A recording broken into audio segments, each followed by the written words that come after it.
session, we will discuss about some very short and long question answers. So let's start it. The first question one is what are the two basic type of plant tissues? Plant tissues की हमने दो types कौन कौन से पढ़ी हैं और plant tissue की दो टाइप कौन सी होती है. ओके तो उससे पहले हमें थोड़ा रिफाइंड जाना पड़ेगा प्लांट टिश्यू के पार्ट पे. प्लांट टिश्यू में हमने क्या पढ़ा था कि प्लांट टिश्यू दो टाइप्स के होते हैं. वो कौन कौन से टाइप्स थी? वो दो टाइप्स थी, इतना पता है हमें. और हमें अब ये पता लगाना है कि प्लांट टिश्यू की दो टाइप्स कौन सी. जैसे कि हमने ये पढ़ा हुआ है पहले भी, तो आपको प्रॉब्लम नहीं आनी चाहिए कि प्लांट टिश्यू की जो दो टाइप है उनमें से एक टिश्यू का नाम है meristematic tissue, meristematic plant tissue. Okay, जिसका काम क्या होता है, जो कि टिश्यूज के सेल्स को डिवाइड करती है फर्दर आगे. ओके, और दूसरी टाइप क्या थी? दूसरी टाइप थी परमानेंट टिश्यू. परमानेंट टिश्यू का क्या काम था? जो आगे डिवाइड नहीं होती है और वो एक अच्छे से ग्रो किया हुआ एक प्लांट होता है. Got it?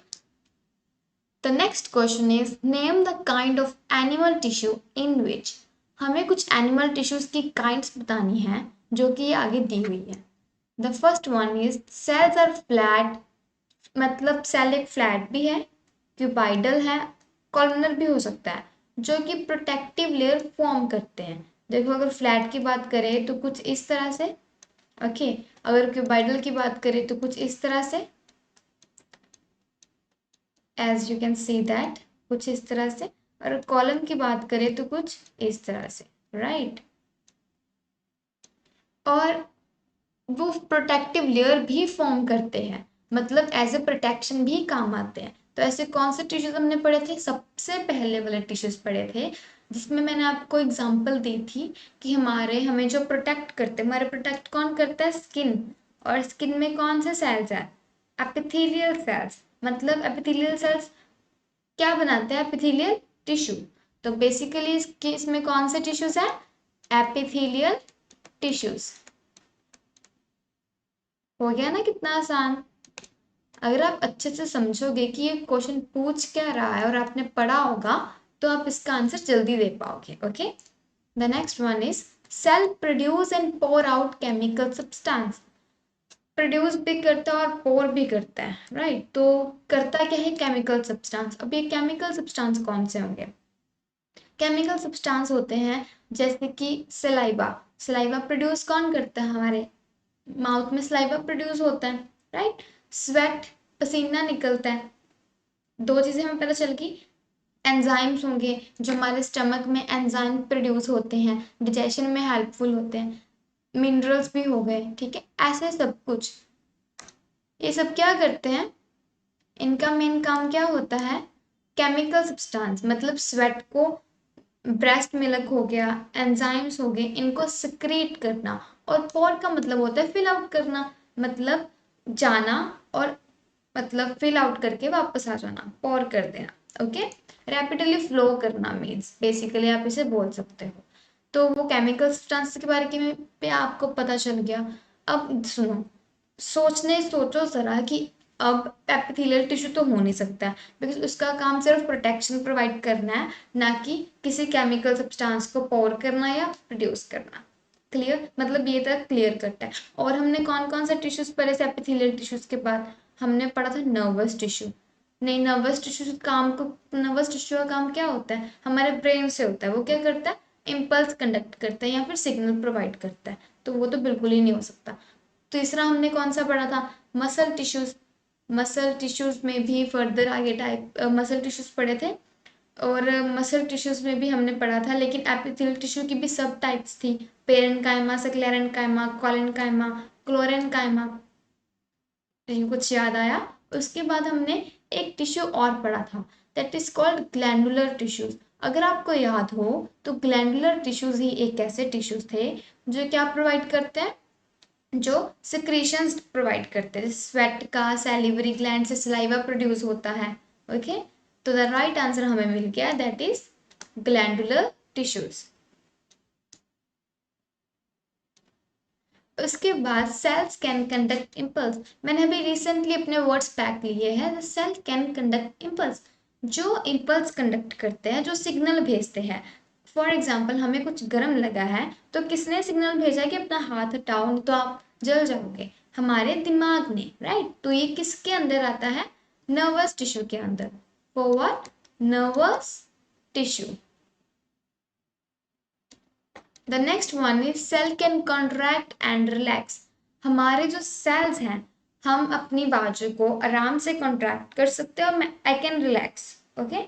तो ये कॉन्ट्रैक्शन और रिलैक्सेशन करता कौन है, मस्कुलर टिश्यूज, मस्कुलर टिश्यू हमारे मसल्स, मसल टिश्यू और you can say that muscular tissue. So next move further. Give one example of each of the following tissue where they are located. इन्होंने बोला है कि कुछ एग्जाम्पल्स दो, एक one example दो इन फॉलोइंग टिश्यूज की जहाँ पे ये लोकेट हुए होते हैं, okay. The next, ciliated columnar epithelium, ciliated से आपको याद आया होगा सीलिया, सीलिया क्या थी, जो एक ब्रश लाइक स्ट्रक्चर होते हैं, थ्रेड लाइक बोल सकते हैं या फिर हेयर लाइक स्ट्रक्चर्स। सीलिया क्या था, सीलिया कुछ इस तरह से था जो कि एक थ्रेड लाइक बोल सकते हैं और क्या बोल सकते हैं, हेयर लाइक स्ट्रक्चर था, जो क्या करता था, इसके ऊपर जो मटेरियल पड़ा होता था उसे फर्दर आगे पहुंचाने में हेल्प करता था किसी ऑर्गन तक या किसी पार्ट तक। इतना क्लियर। अब ये कॉलमनर शेप में होते थे, मतलब कुछ इस तरह से ये कॉलमनर शेप हो गई और इसके ऊपर क्या प्रेजेंट होते थे, कुछ इस तरह से सीलिया।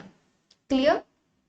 अब इनकी लोकेशन कहाँ पे होगी, हमने, अगर आपको याद होगा तो हमने सीलिया के बारे में पढ़ा था कि सीलिया मूवमेंट में हेल्प करता है।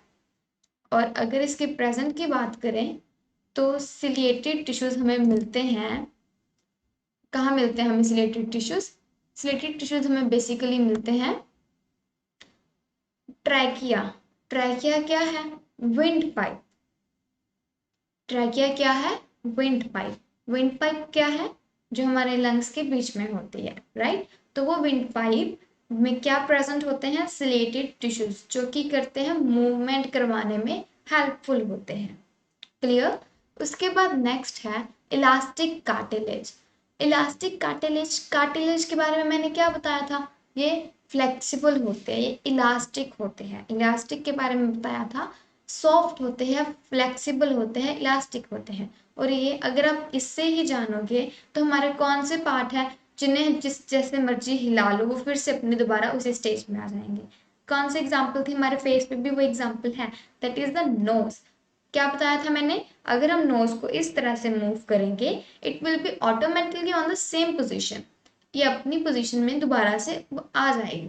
क्लियर। और क्या बताया था एयर के बारे में, कि अगर हम एयर को ऐसे मूव करेंगे after some time even immediately it will be come in the same position, okay, वो अपनी पोजीशन में ही वापस आ जाएगी। इलास्टिक कार्टिलेज भी, सिलेटेड कॉलमनर एपिथेलियल भी। तो इसकी एग्जांपल्स कौन सी हो गई, नोज और ईयर, हमने दो एग्जांपल्स दे दी। और सिलेटेड की विंड पाइप, कहाँ पे, wind pipe, that is called trachea.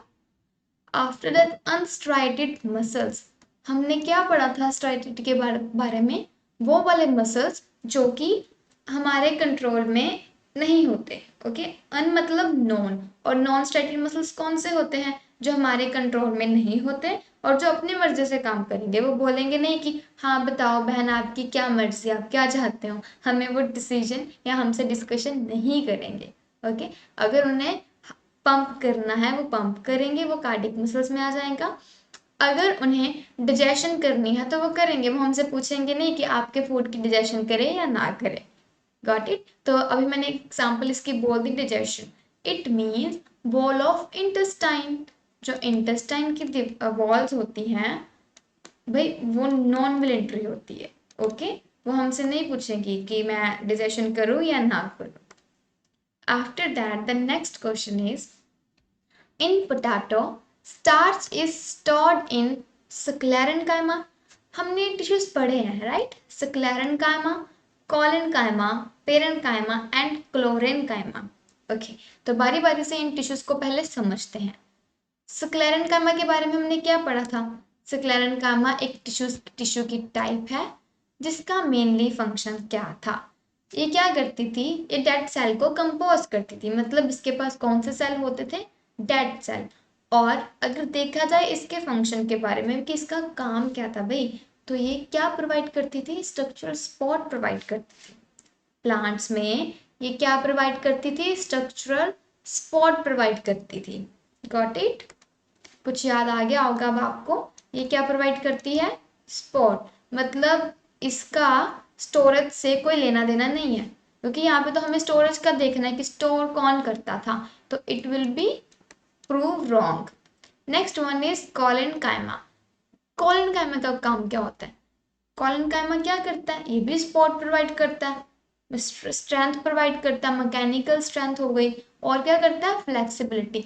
आपको याद होगा मैंने आपको बताया था वेन्स के लीफ की वेन्स के बारे में। ओके, और कभी आपने नोट भी किया होगा ये इतनी सारी वेन्स होती है, मतलब कुछ इस तरह से। अगर एक हम लीफ को लेंगे कुछ इस तरह से, तो लीफ में इस तरह से लाइंस लगी होती हैं। ओके, इस तरह से कितनी सारी होती है, बहुत छोटी छोटी भी ज़्यादा भी, और इनके बीच में लीफ बनी होती है कुछ इस तरह से लाइक।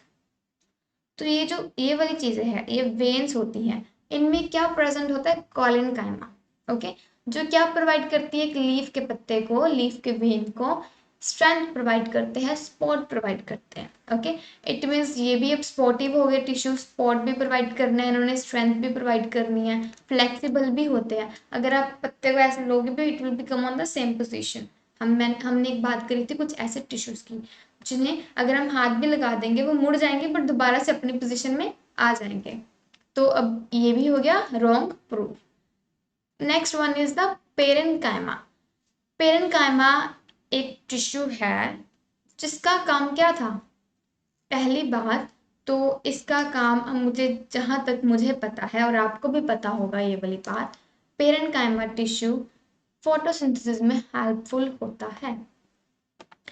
पेरेन्काइमा टिश्यू किस में हेल्पफुल होता है? फोटोसिंथेसिस में। और ये यूज किसके थ्रू किया जाता है? प्लांट्स के थ्रू।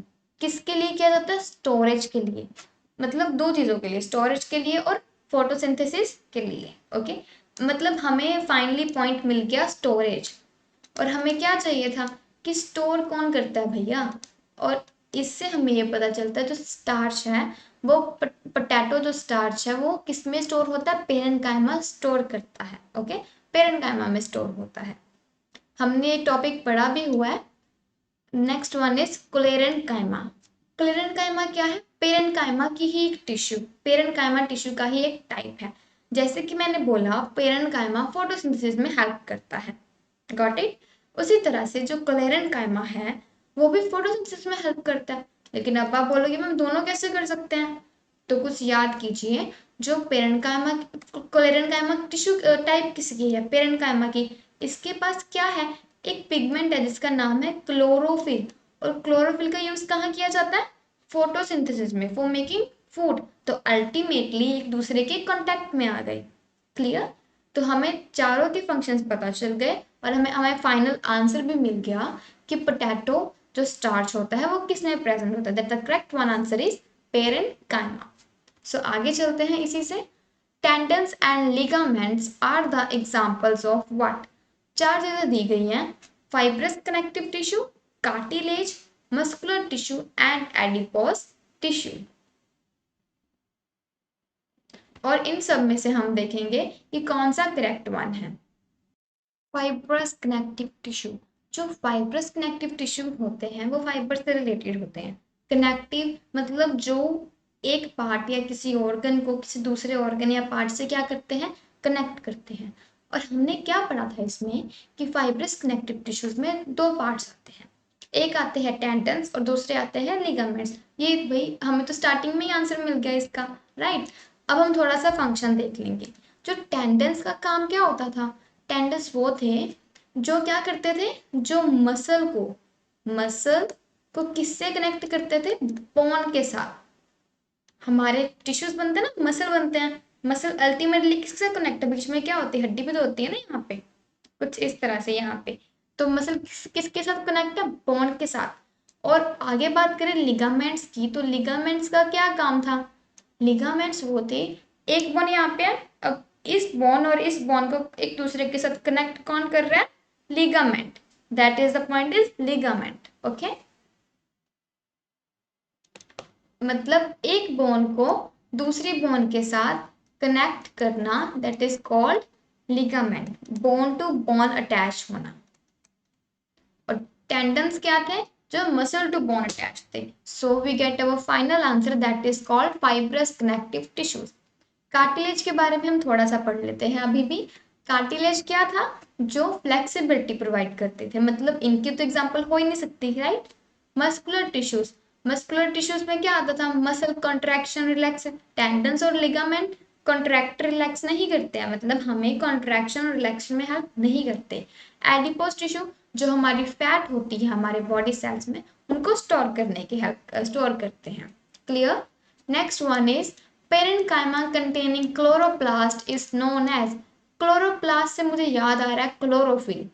एनीवेज, पेरेन्काइमा के बारे में हमने क्या पढ़ा था, पेरेन्काइमा एक टिश्यू है जो कि क्या प्रोवाइड करता है, स्पोर्ट। भैया हम दोबारा से ये पार्ट रिवाइज कर रहे हैं। उसके बाद आएंगे कोलेनकाइमा में। कोलेनकाइमा का भी हमने कुछ पढ़ा था, अगर आप पिछली स्लाइड पे जाओ तो क्या पढ़ा था, ये भी स्पॉट प्रोवाइड करते हैं और क्या प्रोवाइड करते हैं, strength, right, mechanical strength provide करते हैं। तो बेसिकली हम बोल सकते हैं कि कोलेनकाइमा में फिर अगर ये स्ट्रेंथ प्रोवाइड करता है, it doesn't have chloroplast, right, तो this one is also get wrong. Aerenchyma, aerenchyma के बारे में आप थोड़ा सा जान लो। एरेनकाइमा ऐसे टिश्यूज होते हैं जो अगर किसी भी प्लांट में होंगे तो ये किस किस कैपेबिलिटी काम आते हैं, ये उस प्लांट को डूबने नहीं देते। मीन्स ये मोस्टली होते हैं, पहली बात, एक्वेटिक प्लांट्स में, जो कि पानी में रहते हैं प्लांट्स। ओके, जैसे कि आप मान सकते हो water lily, lily water, okay, जो लिली होती है, लिली फ्लावर होता है, वो वाटर में रहता है मोस्टली। ओके, लिली वाटर वाला फ्लावर। और आपने कभी नोटिस किया हो या कभी देखा हो कि वो जो फ्लावर है वो कभी भी पानी में रहते हुए पानी में डूबता नहीं है, इट विल बी फ्लोट, और ये फ्लोट करता रहता है, वो फ्लोट आगे करेगा भी, अगर आप आगे कभी देखोगे उसे, it floats on the water. Okay, वैसे फ्लोट का मतलब होता है तैरना, वो तैरता रहता है वाटर के ऊपर ऊपर, डूबता नहीं है। वो किस कारण होता है, क्योंकि उसमें एरेनकाइमा टिश्यूज होते हैं जिनकी कैपेबिलिटी होती है जो फ्लोट करेंगे लेकिन डूबेंगे नहीं। The next one is chlorenchyma.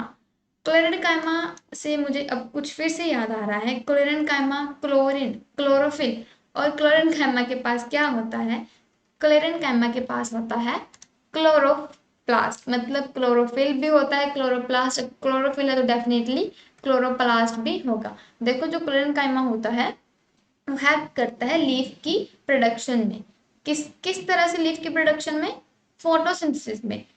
Photosynthesis में क्लोरेनकाइमा हेल्प करता है बाय द लीव्स। ओके, वहां पे किसकी जरूरत होती है, क्लोरोप्लास्ट की, क्लोरोफिल, क्लोरोप्लास्ट। ओके, तो ये सब कुछ किसमें होता है, क्लोरेनकाइमा। आप ये अपने माइंड में बात बांध लो कि कुछ भी ऐसा होगा, ये क्लोरोप्लास्ट या क्लोरोफिल होगा, ये क्लोरेनकाइमा के अंडर ही आएगा। The correct answer is chlorenchyma.